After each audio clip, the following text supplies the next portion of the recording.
इंसान अपनी ज़िंदगी में दो ही लोगों को विश्वास के साथ में मानता है, पूजता है। एक तो आपका मंदिर का भगवान हो गया, जिस पे आस्था और विश्वास के साथ पूजा करी जाती है, विश्वास भी किया जाता है। दूसरा आपका स्कूल के शिक्षक गुरुजन हो गए, जिन पर आदमी आंख मूंद कर अपने बच्चों को, अपनी बच्चियों को स्कूल भेजता है, उनके सहारे पर। जब तो उसके धर्म के हिसाब से उसके इष्ट देव भगवान हो गए, जिनकी वो पूजा अर्चना करता है, अब मंदिर में जाकर या मस्जिद में जाकर, चर्च में जाकर। दूसरा, अगर इस धरती पर कोई है सामने, तो वो गुरुजन होते हैं, स्कूल के शिक्षक होते हैं, या फिर आपके कोच होते हैं, जो आपको गाइडेंस देते हैं ज़िंदगी में आगे बढ़ने की, आपको शिक्षा भी देते हैं। लेकिन अगर यही शिक्षक आपके साथ बदसलूकी करें, आपके साथ रेप जैसी घटनाओं को अंजाम दें, आपके परिवार के साथ में धमकी जैसे भरे माहौल में आपकी बच्ची का हत्या कर दें, तो ये शिक्षक नहीं, ये राक्षस का रूप ले लेते हैं।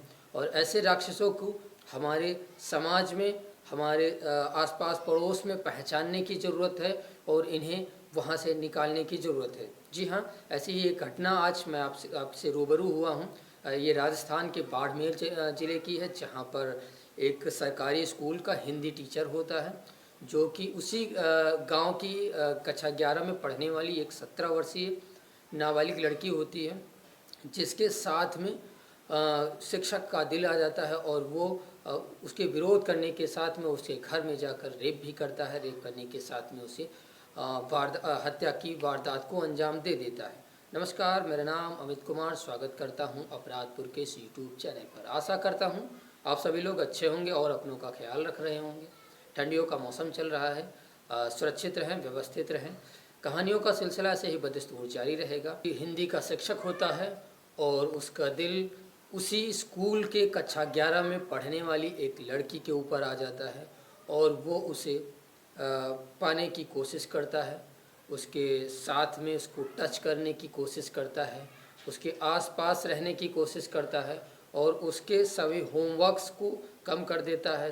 वो लड़की जो होती है, नाबालिग लड़की होती है, क्योंकि उसका नाम हम पब्लिक नहीं कर सकते हैं, बार बार विरोध करती है और उस टीचर से, जिसका नाम प्रहलाद राम होता है, उससे दूर जाने की कोशिश करती है। लेकिन खुदा न ख्वास्ता वो बार बार उसके पास आता है, उसको चिट्ठी भी लिख कर देता है, उससे नंबर भी मांगता है, फ़ोन पे बतियाने की भी कोशिश करता है, उसकी कॉपी पे भी नंबर लिख देता है।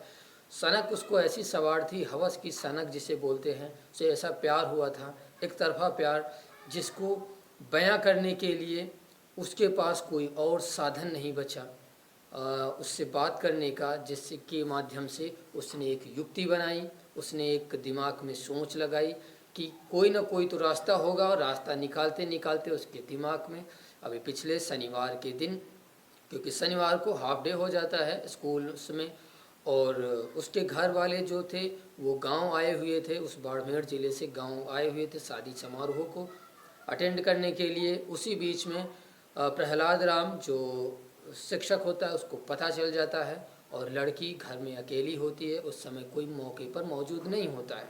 आकर घर में एंट्री करता है, एंट्री करने के साथ में उससे हालचाल पूछता है, घर वालों के बारे में पूछता है, कहाँ गए कहाँ नहीं गए। लड़की संकोच के वश से बता देती है, क्योंकि माहौल ऐसा होता है, स्कूल, सरकारी स्कूल का टीचर अगर घर पे आता है तो आसपास मोहल्ले के लोग भी उस पर ज़्यादा पूछताछ नहीं करते हैं, ना ही कमेंट करते हैं। इस वजह से उस दिन भी ऐसा ही हाल हुआ, लेकिन लड़की को क्या पता उसके साथ में क्या होने वाला है।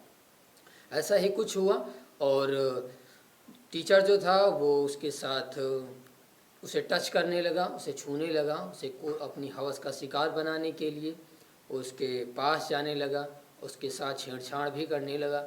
लेकिन लड़की उसका विरोध करती रही। उसने उससे कहा कि ये सब ठीक नहीं है और मुझे पढ़ाई करनी है, आप मेरी उम्र से काफ़ी ज़्यादा बड़े हो, इस वजह से समाज के लोग क्या कहेंगे या आपका जो टीचर तबका है वो क्या कहेगा। लेकिन उसको सनक हवस की सवार थी, इस वजह से वो उसे पा लेना चाहता था, उसको अपनी आगोश में बांध लेना चाहता था। तो उसको ज़बरदस्ती उसको पकड़कर उसके साथ छेड़छाड़ करने लगा और आखिरकार जो ना होने को मंजूर था वो भी हुआ और उसके साथ में रेप करने लगा। रेप पैसा वैसा का नहीं, घंटों रेप किया उसके साथ में और लड़की चिल्लाती रही, लेकिन आसपास के लोग उस समय मौजूद न होने की वजह से वहाँ पर नहीं पहुँच पाए। फिर क्या था, अब लड़की विरोध करती रही, विरोध करने के साथ में उसने उसको धमकी दिया कि हम तुम्हें मार डालेंगे अगर किसी को बताया। उस दिन तो कुछ नहीं हुआ। घर में लड़की सहमी सहमी थी, क्योंकि होता है क्या है, गांव में जब शादियां होती हैं तो लोग 5 दिन 7 दिन 8 दिन ऐसे गुजार के ही तब जाते हैं शहर में कमाने के लिए। वैसा ही कुछ हुआ, लेकिन अगले दिन फिर उसको अगले दिन संडे पड़ गया। संडे के दिन उसने फिर फ़ोन कॉल्स करी। फ़ोन कॉल्स करने के साथ में उसके जानने की कोशिश करी कि उसने किसी को बताया तो नहीं, लेकिन ऐसा कुछ हुआ नहीं। लेकिन लड़की वो सहमी सहमी सी रहती थी। अगले दिन सोमवार का दिन था और उसने फिर से अटैक किया सेम उसी कंडीशन में। लेकिन उस दिन लड़की कुछ ज़्यादा ही स्ट्रांग हो गई थी और उसने ये सब चीज़ें करने के लिए अपना पुरजोर विरोध किया और उसे नहीं करने दिया। लेकिन अब सवार हवस की होने के बावजूद प्रहलाद राम जो शिक्षक होते हैं, हिंदी टीचर, उनको शिक्षक क्या कहना, एक जल्लाद कहो या राक्षस कहो, उसको धमकी दिया कि हम तुम्हें मार डालेंगे अगर किसी को बताया। उस दिन तो कुछ नहीं हुआ। घर में लड़की सहमी सहमी थी, क्योंकि होता है क्या है, गांव में जब शादियां होती हैं तो लोग 5 दिन 7 दिन 8 दिन ऐसे गुजार के ही तब जाते हैं शहर में कमाने के लिए। वैसा ही कुछ हुआ, लेकिन अगले दिन फिर उसको अगले दिन संडे पड़ गया। संडे के दिन उसने फिर फ़ोन कॉल्स करी। फ़ोन कॉल्स करने के साथ में उसके जानने की कोशिश करी कि उसने किसी को बताया तो नहीं, लेकिन ऐसा कुछ हुआ नहीं। लेकिन लड़की वो सहमी सहमी सी रहती थी। अगले दिन सोमवार का दिन था और उसने फिर से अटैक किया सेम उसी कंडीशन में। लेकिन उस दिन लड़की कुछ ज़्यादा ही स्ट्रांग हो गई थी और उसने ये सब चीज़ें करने के लिए अपना पुरजोर विरोध किया और उसे नहीं करने दिया। लेकिन अब सवार हवस की होने के बावजूद प्रहलाद राम जो शिक्षक होते हैं, हिंदी टीचर, उनको शिक्षक क्या कहना, एक जल्लाद कहो या राक्षस कहो, और उन्होंने उसके साथ फिर से संबंध बनाए और विरोध करने पर उसका मर्डर कर दिया और उसे मार दिया। मारने के बाद में अब बात ये आई कि उस लड़की का शव कहाँ छिपाया जाए, जिससे कि लोगों को जहाँ मालूम ना हो, क्योंकि क्रोध में आकर, हवश में आकर उन्होंने ऐसा कदम उठा लिया। उस लड़के के शव को उसी के घर पर छत पर रखी उस पानी की टंकी में डाल दिया, जिससे किसी को शक भी ना हो और वो टीचर वापस निकल आया। लेकिन क्या था, ये सब चीज़ें कहाँ छुपती हैं। छुपने के साथ में गांव वाले घर आए, तब उनको पता चली कि ऐसी ऐसी बात हुई है और उस हिसाब से उन्होंने एफआईआर दर्ज कराई। एफआईआर दर्ज करने पर नामजद प्रहलाद राम के नाम पर कराई। प्रहलाद राम से जब पूछताछ हुई तो उन्होंने कबूला कि ऐसी ऐसी घटना हुई थी और यहाँ यहाँ पर शव पड़ा हुआ है।